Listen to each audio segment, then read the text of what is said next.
पर्यावरण शिक्षा में आज हम वायु प्रदूषण के प्रभाव के बारे में जानेंगे कि वायु प्रदूषण का क्या प्रभाव है।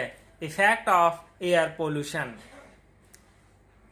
हमें बहुत उत्सुकता है कि हम यह कैसे जानें कि सामान्य स्वच्छ वायु का प्रदूषण कैसे हो रहा है। विभिन्न प्रकार के प्रदूषक आज वायु में कैसे मिलते हैं, ये सब हमें जान लेना चाहिए। यानी we are very curious that today how do we know how the pollution of common clean air is happening, how are different types of pollutants found in air today। सबसे पहले है घरेलू ईंधन के दहन से कार्बन डाइऑक्साइड निकलती है, यानी combustion of domestic fuel emits carbon dioxide यानी CO2 गैस निकलती है। दूसरा है there are many toxic gases from factories of different industries and micro particles of toxic substances are emitted and pollute the clean air in the atmosphere। यानी विभिन्न उद्योगों के कारखानों से अनेक विषैली गैसें तथा विषैले पदार्थों के सूक्ष्म कण उत्सर्जित होकर वातावरण में स्वच्छ वायु को प्रदूषित करते हैं। यानी जो कारखानों से निकलने वाली विषैली गैसें हैं और विषैले सूक्ष्म कण हैं, वो सभी क्या है, स्वच्छ वायु को प्रदूषित करते हैं।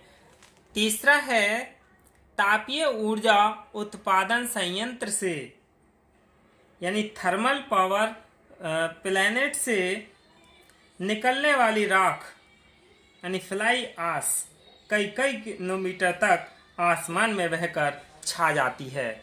यानी ये क्या है, कई किलोमीटर तक आसमान में बहकर छा जाती है। द आश emanating from the thermal power generation plants flow into the sky for many kilometers। अगला है CO2 यानी कार्बन डाइऑक्साइड, सल्फर डाइऑक्साइड और नाइट्रोजन डाइऑक्साइड गैसें वातावरण की वायु में की जल वाष्प को मिलकर तेजाबी वर्षा का कारण बनते हैं। यानी सब क्या है, तेजाबी वर्षा के कारण बनते हैं। लेड का स्वचालित वायु से उत्सर्जन बुद्धि का हृदय तथा शरीर के हीमोग्लोबिन में कमी लाता है। यानी जो लेड है PV emission from the automatic air reduces the heart of the intellect and the haemoglobin of the body. यानी सीसा से हीमोग्लोबिन में कमी आती है। अगला है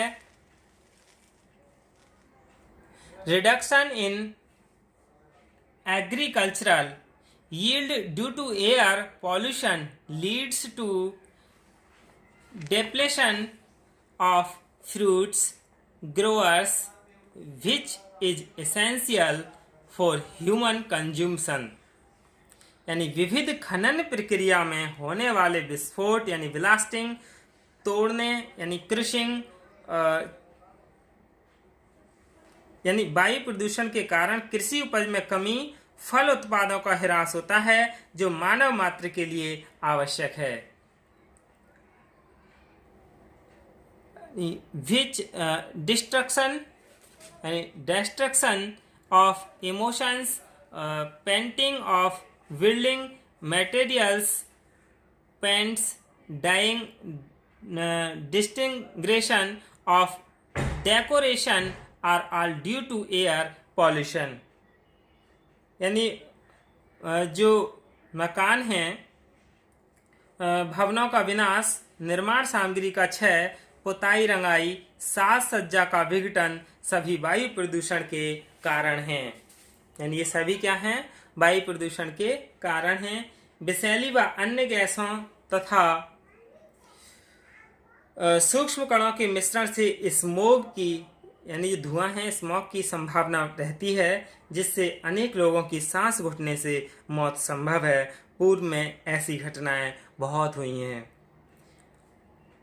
विविध खनन प्रक्रिया में होने वाले विस्फोट यानी ब्लास्टिंग, तोड़ने यानी क्रशिंग, चूरा करने यानी ग्राइंडिंग और लाने ले जाने यानी ट्रांसपोर्टेशन से उड़ने वाले सूक्ष्म कण यानी पार्टिक्यूट मैटर श्वसन प्रक्रिया के साथ मनुष्य और पशुओं को अनेक रोगों से ग्रसित करते हैं। क्लोरीन और फ्लोरीन मिलकर क्लोरोफ्लोरोकार्बन बनाकर स्ट्रेटोस्फीयर पर ओजोन परत का विघटन करते हैं। यानी Cl2 और फ्लोरीन दोनों मिलकर CFC बनाते हैं, क्लोरोफ्लोरोकार्बन बनाते हैं, जो कि ओजोन परत का विघटन करते हैं, जिससे अल्ट्रावायलेट किरणें यानी पराबैंगनी किरणें वातावरण में होकर भूपटल की सतह पर जा पहुंचती हैं। जब भूपटल की सतह पर ये आ जाती हैं तो त्वचा कैंसर यानी स्किन कैंसर का कारण बनती हैं। यानी हीमोग्लोबिन ऑक्सीजन की तुलना में नाइट्रोजन डाइऑक्साइड यानी NO2 को शीघ्र अवशोषित कर लेती है। यानी हीमोग्लोबिन जो है वो ऑक्सीजन की तुलना में नाइट्रोजन डाइऑक्साइड को शीघ्र अवशोषित कर लेती है, जो रक्त संचरण में बाधा उत्पन्न करके कैंसर और एम्फीसीमा यानी कैंसर एंड एम्फीसीमा को जन्म देते हैं। प्राण घातक रोग श्वसन क्रिया से संबंधित हो जाते हैं। वास्तव में NO2 के कारण यानी नाइट्रोजन डाइऑक्साइड के कारण शरीर में ऑक्सीजन की मात्रा कम पहुंचने लगती है और ऑक्सीजन तथा कार्बन डाइऑक्साइड का चक्र गड़बड़ा जाता है। नाइट्रोजन डाइऑक्साइड ब्रोंकाइटिस और ब्रोंकोनिमोनिया को निमंत्रण देती है। यानी NO2 जो है नाइट्रोजन डाइऑक्साइड है वो ब्रोंकाइटिस और ब्रोंकोनिमोनिया को निमंत्रण देती है। नाइट्रोजन डाइऑक्साइड यानी NO2 वाहन से उत्सर्जित हाइड्रोकार्बन से संक्रिया करके ओजोन यानी O3 की उत्पत्ति करती है, जो मानव मात्र के लिए चिंता और व्यथा का विषय है। यानी जो नाइट्रोजन डाइऑक्साइड है और जो वाहन से उत्सर्जित हाइड्रोकार्बन हैं, ये दोनों संक्रिया करके, ये दोनों क्रिया करके ओजोन की उत्पत्ति करते हैं, यानी O3 की उत्पत्ति करते हैं। जब ओजोन की उत्पत्ति हो जाती है तो मानव के लिए चिंता और व्यथा का विषय है। यही क्या है, वायु प्रदूषण के प्रभाव हैं। अब हम अगली बार वायु प्रदूषण के इन प्रभावों के उपाय के बारे में जानेंगे। धन्यवाद।